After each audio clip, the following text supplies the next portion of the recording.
Hello बच्चों, क्या हाल चाल। लेके आ गए हैं बेटा और एक नया माइंड मैप आप सभी लोगों के डिमांड पे। वेव ऑप्टिक्स का बेटा अपन माइंड मैप डिस्कस करने वाले हैं। बोर्ड से रिलेटेड माइंड मैप होने वाला है, क्लास 12th बोर्ड एग्जाम से रिलेटेड होने वाला है।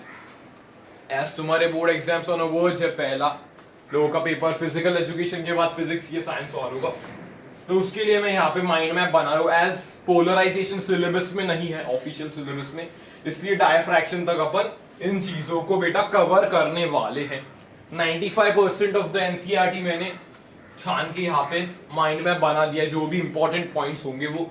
तो चलिए बेटा शुरू करते हैं। पहले बेटा हाइजेन थ्योरी को अपने को ठीक से पढ़ना है।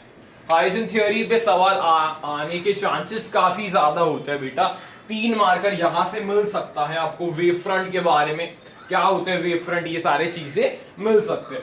तो हाइजेन थ्योरी क्या है? हाइजेन थ्योरी बोलता है भाई light is a mechanical wave. Light is a mechanical wave, उसको एक मीडियम चाहिए प्रोपोगेशन के लिए। सर अपन ने ईएम वेव में पढ़ा था कि light is a electromagnetic wave, और इलेक्ट्रोमैग्नेटिक वेव की खास बात है कि इसको मीडियम की जरूरत नहीं है। वो मैक्सवेल साहब ने चीज बोली थी। यहाँ पे दूसरे साहब है सर, हाइजेन सर, ये बोलते हैं नो, लाइट को एक मीडियम चाहिए प्रोपोगेट करने के लिए, इसलिए एक मैकेनिकल वेव है, just like the sound wave, इन्होंने बोला। फिर इनका मेन क्या है बेटा, इन्होंने कॉन्सेप्ट दिया अपने को वेव फ्रंट का। सर वेव फ्रंट क्या होता है? वेव फ्रंट सिंपल ऐसा समझो कि जो सेम फेज में हो, जो सेम फेज में चीजें चल रही है, वो एक वेव फ्रंट है जिसका कांस्टेंट फेज आ रहा है, और वो एक इक्विपोटेंशियल सरफेस की तरह अपन इमेजिन कर सकते हैं। इक्विपोटेंशियल सरफेस माने क्या सर? इक्वल पोटेंशियल जहां पे होता है, इक्वल पोटेंशियल जहां पे होता है। सपोज मैंने तुम्हें बोला लाइन सोर्स के लिए क्या होगा, लाइन सोर्स के लिए क्या होगा, तो तुम बोलते हो सर सिलेंड्रिकल एक इक्विपोटेंशियल सरफेस बनती है, पॉइंट चार्ज के लिए सर्कुलर एक बनती है। वैसे ही सेम इसको ट्रीट कर सकते हो। इसको मैंने बोला वेव फ्रंट एक सेम फेज में चलने वाली चीज है, प्रोपोगेट करती रहती है, सिमिलर टू इक्विपोटेंशियल सरफेस मान सकते हो, इजी वे में समझना है। फिर मैंने बोला सिलेंड्रिकल वेव फ्रंट कभी बनेगा जब भी लाइन सोर्स है, लाइन का सोर्स है, तभी एक सिलेंड्रिकल वेव फ्रंट बनेगा। Yes sir. फिर अगर एक स्पेरिकल वेव फ्रंट कभी बनेगा जब भी एक पॉइंट सोर्स है, ये ऐसा पॉइंट सोर्स है, तो उसके कारण अपने को एक स्पेरिकल वेव फ्रंट दिखेगा जो आगे की तरफ प्रोपोगेट कर रहा है, आगे की तरफ ऐसे ऐसे प्रोपोगेट करता है, जैसे ऐसे मैंने बनाया, आगे की तरफ ये प्रोपोगेट कर रहा है। तो तुमने मुझे पूछा सर पीछे की तरफ क्यों नहीं होता है, वैसे ही लोगों ने हाइजेन सर को पूछा सर पीछे की तरफ क्यों नहीं आया, तो वो बोले बेटा पीछे की तरफ एम्पलीट्यूड मैंने 0 मान लिया। हमारे यहाँ ऐसा ही होता है, मैंने पीछे की तरफ एम्पलीट्यूड 0 मान लिया, आगे के डायरेक्शन में एम्पलीट्यूड मैक्सिमम है, इसलिए आगे के डायरेक्शन में प्रोपोगेशन होगा। फिर उन्होंने बोला जब भी एक वेव फ्रंट बनता है तभी each point on the wave front behaves as a secondary source, behaves as a secondary source, और उसके कारण एक नई वेव फ्रंट जन्म लेती है, उसके कारण एक नई वेव फ्रंट जन्म लेती है। इसको ही बेटा अपन प्रोपोगेशन ऑफ वेव फ्रंट बोलते हैं। तो सर एनसीईआरटी पूछ लेता है कि रे कैसी होती है, तो मैं लिख देता हूं ray is perpendicular to the wave front. Ray is perpendicular to the wave front, मतलब ray is perpendicular to the wave front. समझ में आया? यस। सिलेंड्रिकल स्फेरिकल समझ में आया।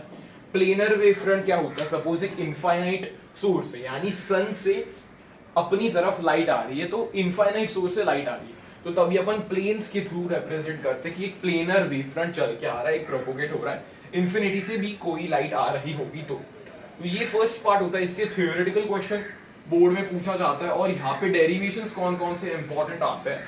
यहाँ पे डेरिवेशन का तुम्हारा होमवर्क है, रिफ्लेक्शन और रिफ्रैक्शन को प्रूफ करना है यूजिंग द हाइजेन थ्योरी जो एनसीईआरटी में दिया गया है, इसलिए डेरिवेशन यहाँ पे लिख देता हूँ। डेरिवेशन आपको करना है, डेरिवेशन आपको करना है यहाँ पे इस टॉपिक से।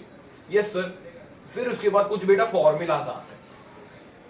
यहाँ पे मैंने दिया है sir phase difference is equals to 2 pi by lambda delta X. तो ये फेज डिफरेंस और पाथ डिफरेंस के बीच में रिलेशन है, आगे वाला पाथ डिफरेंस और फेज डिफरेंस में रिलेशन है। फिर उसके बाद इंटेंसिटी का एक फॉर्मूला होता है, ये वाला इंपॉर्टेंट है, डायरेक्ट सवाल मिलता है। I is equals to 4 I not cos square 5/2 ये फॉर्मूला होता है, डायरेक्ट सवाल पूछ सकता है। इसका डेरिवेशन एक बार देख लो, सिंपल फॉर्मूला लगा के इन्होंने डेरिवेशन किया है। फिर उसके बाद ये डायरेक्ट फॉर्मूलाज होते हैं ए नेट और आई नेट के लिए। यहाँ पे दो वेव सपोज ऐसे यहाँ पे प्रोपोगेट कर रही है, एक यहाँ पे प्रोपोगेट कर रही है, इन दोनों के बीच में कौन सा फेज डिफरेंस फाई है, तो अपन ये चीजें डिफाइन करते हैं नेट वेव की प्रोपोगेशन क्या हो। तो यहाँ पे अपन डिफाइन करते हैं A net square is equals to a1 square plus a2 square plus 2a1 a2 cos phi. Sir एक एग्जैक्टली ये वेक्टर का एडिशन की तरह सेम ही है बेटा, सेम है। I net square is equals to i1 plus i2 plus 2 root i1 root i2 cos phi. तो ये आई नेट का फॉर्मूला बन जाता है। मतलब सिंपल मैं बोल सकता हूँ I is equals to k into A square, यानी intensity is directly proportional to amplitude का स्क्वायर। ये भी पूछा गया है, ये भी याद रखो। कोहेरेंट सोर्सेस क्या होते हैं बेटा? कोहेरेंट सोर्सेस मतलब जिनका ओमेगा सेम है, यानी फ्रीक्वेंसी उनकी सेम है, सेम फेज कांस्टेंट फेज है उनका, सेम फेज में ट्रैवल कर रहे हो। ये चीजें यहाँ तक इंपॉर्टेंट है। वाईडीएससी समझने से पहले अपने को इंटरफेरेंस के बारे में जानकारी होनी चाहिए कि सर दो प्रकार के इंटरफेरेंस आपने को देखने को मिलने वाले हैं। एक तो है बेटा कंस्ट्रक्टिव इंटरफेरेंस और एक है डिस्ट्रक्टिव इंटरफेरेंस। कंस्ट्रक्टिव इंटरफेरेंस में एक ही वैल्यू मैक्सिमम होती है, इंटेंसिटी भी मैक्सिमम होती है, वेयरएज डिस्ट्रक्टिव इंटरफेरेंस में एक ही वैल्यू मिनिमम होती है, आई की वैल्यू मिनिमम होती है। दोनों एक दूसरे के ऑपोजिट है, कंस्ट्रक्टिव में मैक्सिमम, डिस्ट्रक्टिव में मिनिमम। फिर यहाँ पे बेटा अगर मैं ए मैक्स की बात करता हूँ तो यहाँ पे ए मैक्स आता है a1 प्लस a2। यहाँ पे ए मिनिमम होता है मॉड का a1 माइनस a2, यानी वैल्यू पॉजिटिव में आनी चाहिए क्योंकि amplitude can not be negative. Okay sir, intensity के बारे में सवाल पूछ सकता है ये वाला।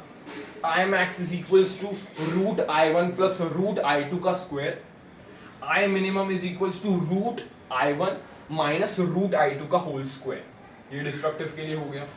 फिर उसके बाद यहाँ पे इंपॉर्टेंट चीजें बिगिन होती है। यहाँ पे 5 फेज डिफरेंस को कैसे होता है प्रोपोगेट कंस्ट्रक्टिव इंटरफेरेंस में, 0, 2 पाई, 4 पाई, 6 पाई, 8 पाई एंड सो ऑन। मतलब ये इवन इंटीग्रल मल्टीपल है पाई का, जहाँ पे n स्टार्ट हो रहा है 0 से लेके 1 से स्टार्ट हो रहा है। यस सर, यहाँ पे जब भी मैं उसकी बात करता हूँ, पार्ट डिफरेंस की बात करता हूँ, तो पार्ट डिफरेंस कैसे होता है? 0 lambda, 2 lambda, 3 lambda, 4 lambda and so on. मतलब n लैम्डा से प्रोपोगेट करेगा, जहाँ पे n स्टार्ट्स फ्रॉम 0 एंड 1। ये हो गई बेटा कंस्ट्रक्टिव इंटरफेरेंस की बात। फिर डिस्ट्रक्टिव इंटरफेरेंस में यही चीज अगर मैं फेज डिफरेंस से रिप्रेजेंट करूंगा तो ये कैसे चलता है? पाई, 3 पाई, 5 पाई, 7 पाई, 9 पाई। मतलब ये ऑड के मल्टीपल्स में ये चल रहा है, तो इसको मैं बोलूंगा 2n माइनस 1 का पाई, 2n माइनस 1 का पाई, यानी n is equals to start from 1 से 2। ये याद रखना, यहाँ पे स्टार्ट 0 से किया है, यहाँ पे अपन 1 से स्टार्ट करते हैं। यहाँ पे बच्चे कंफ्यूज हो जाते हैं, बच्चे बोलते हैं सर यहाँ पे +1 लिखा तो चलेगा। हाँ, +1 लिखा तो वो 0 से स्टार्ट कर सकते हैं, लेकिन जनरली -1 से करो, सवाल मिल जाएंगे, अच्छे से सॉल्व होंगे। और फिर उसके बाद बेटा आते हैं अपन डेल्टा एक्स पे। डेल्टा एक्स में क्या होता है सर? पाई हटा दो, यहाँ पे लैम्डा होना चाहिए, lambda by 2, 3 lambda by 2, 5 lambda by 2। यहाँ पे पाई गलती से आ गया था, pi lambda by 2, 3 lambda by 2, 5 lambda by 2 आना चाहिए। यहाँ पे नीचे 2 कर दो, 2। मतलब ये ऑड के मल्टीपल्स में डिवाइडेड बाई 2 के इससे चल रहा है। मतलब 2n माइनस 1 लैम्डा बाई 2, जहाँ पे n स्टार्ट होता है 1 या 2 से स्टार्ट कर सकते हो। 1 से स्टार्ट होगा 1, 2, 3, 4 एंड सो ऑन, 1 से स्टार्ट होता है। तो ये एक इंपॉर्टेंट चीज है। यहाँ पे lambda by 2, 3 lambda by 2, 5 lambda by 2, ऊपर पाई, 3 पाई, 5 पाई। मतलब यहाँ पे इतनी चीजें याद रखने के, यहाँ से आपके यहाँ पे वाईडीएससी और डायफ्रैक्शन में अच्छे से आपको समझ में आएगा कि कभी कंस्ट्रक्टिव हो रहा है तो क्या लगाना है, डिस्ट्रक्टिव होगा तो क्या लगाना है। ठीक है सर, समझ गए सर हम।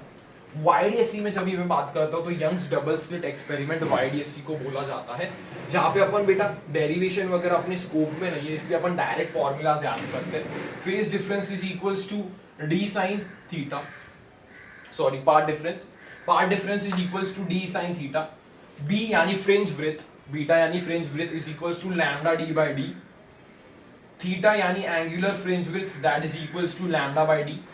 nth ब्राइट चाहिए तो अपन सिंपल ये वाला कंसेप्ट लगाएंगे, that is n lambda d by d. यहाँ से n 0, 1, 2 से स्टार्ट हो सकता है। n डार्क चाहिए अपने को, जो 2n minus 1 by 2 lambda d by d, यहाँ पे n 1 से स्टार्ट होगा। ये इंपॉर्टेंट, इस पे सवाल फंस सकता है। मीडियम में बोल देता है सीबीएसई, एक बार मीडियम में सवाल पूछा था।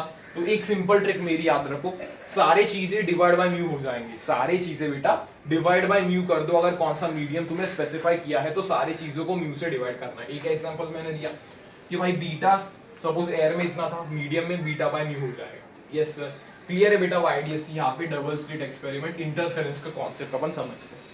यहाँ पे जब भी मैं बात करता हूँ डायफ्रैक्शन की, यानी bending of light, bending of light को डायफ्रैक्शन बोलता है। ऑन ऑब्स्टिकल के बीच में आने से बेंडिंग जो होता है उसको अपन वो बोलते हैं डायफ्रैक्शन। वाईडीएससी का उल्टा कंसेप्ट है इस पे, यानी ये ए से रिप्लेस हो जाएगा। यहाँ पे ए है तो delta X is equals to A sine theta, B is equals to delta lambda D by A, theta is equals to lambda by A. nth dark के लिए देखो बेटा वाईडीएससी का उल्टा है, मतलब जो ब्राइट के लिए होगा वो डार्क के लिए होगा। यहाँ पे क्या है n लैम्डा डी बाय ए, यहाँ पे n स्टार्ट होगा 1 2 3, मतलब ये एग्जैक्टली ऑपोजिट होते हैं एक दूसरे। nth ब्राइट पहला ब्राइट कभी बनेगा बेटा, ये बच्चे कंफ्यूज होते हैं। पहला ब्राइट बेटा सेकंड n की वैल्यू 2 पे पहला ब्राइट बनेगा, यानी पहला ब्राइट बनेगा बेटा 3 लैम्डा बाय 2 पे, नॉट लैम्डा बाय 2 पे। 3 लैम्डा बाय 2 पे पहला ब्राइट बनेगा, इसलिए n2 से स्टार्ट होता है यहाँ पे। क्यों सर? क्योंकि सेंट्रल ब्राइट की विड्थ डबल हो जाती है, यानी 2 lambda D by A central bright की विड्थ है। ये सवाल पूछा जा सकता है, कंसेप्ट जिसका अच्छा है वो कर लेगा। सेंट्रल ब्राइट विड्थ में 2 लैम्डा डी बाय ए, यानी मोटी हो जाती है, डबल हो जाती है, और बाकी लैम्डा डी बाय ए होते हैं, इसलिए ब्राइट में अपन 2 से स्टार्ट करते हैं। ब्राइट का 3 लैम्डा बाय 2 पे पहली ब्राइट देखने को मिलेगी। तो ये था बच्चों खूबसूरत अपना माइंड मैप, जहाँ पे मैंने 95% चीजों को कवर करने की कोशिश की है। सिंपल इस टॉपिक में मेरे ख्याल से सवाल कहाँ से पूछा जा सकता है, तो वाईडीएससी और डायफ्रैक्शन से सवाल पूछा जा सकता है, और एक इंटेंसिटी से सवाल पूछा जा सकता है। ये 3 इंपॉर्टेंट है न्यूमेरिकल अप्रोच के लिए। डेरिवेशन तो यहाँ से ही आएगा। मुझे लग रहा है कि सीबीएसई 2025 में रिफ्लेक्शन नहीं तो रिफ्रैक्शन नहीं तो हाइजन थ्योरी पे एक थियोरेटिकल क्वेश्चन जरूर बन सकता है, इसलिए उसके लिए प्रिपेयर करके जाना। तो ऐसे ही मिलते हैं अगले माइंड मैप्स में, तब तक के लिए keep learning, keep watching and okay bye.